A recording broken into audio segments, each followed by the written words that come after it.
Heritage மசாலாவோட ஆம்பூர் பிரியாணிஸ் உங்களுக்காக தான். வாங்க நம்ம பாரம்பரியமான ஆம்பூர் ஸ்டைல் பிரியாணி எப்படி பண்றதுன்னு பார்க்கலாம்.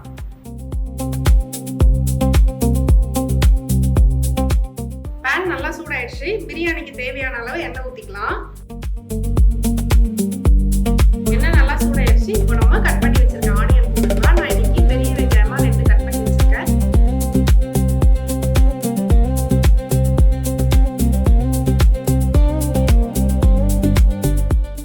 நான் ஒரு 3 பச்சை மிளகாய் ஆட் பண்ணிக்கிறேன்.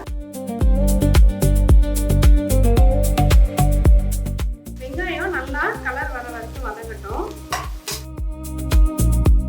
வெங்காயம் நல்லா ப்ரௌன் கலரா வதங்கி வந்துருச்சு. இப்போ நான் ஒரு 2 தக்காளி எடுத்து கட் பண்ணி வச்சிருக்கேன். இதையும் ஆட் பண்ணிக்கலாம்.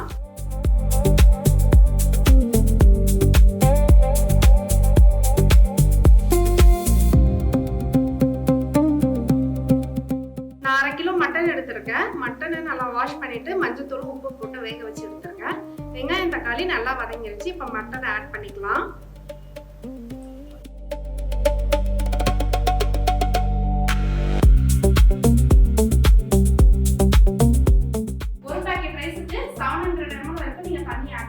அதே மாதிரி இதுலயே உப்பு காரம் எல்லாமே ஆட் பண்ணிருக்கோம். நீங்க எதுவுமே பண்ண தேவையில்ல. இந்த ரைஸ் மட்டும் ஆட் பண்ணி தண்ணி ஆட் பண்ணி மூடி வச்சா போதும். 10 நிமிஷத்துல பிரியாணி வெந்துடும்.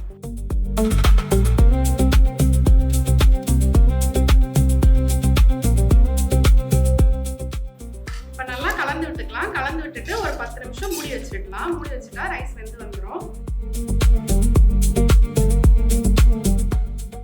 சூப்பரான பிரியாணி, ஆம்பூர் ஸ்டைல் பிரியாணி ரெடி.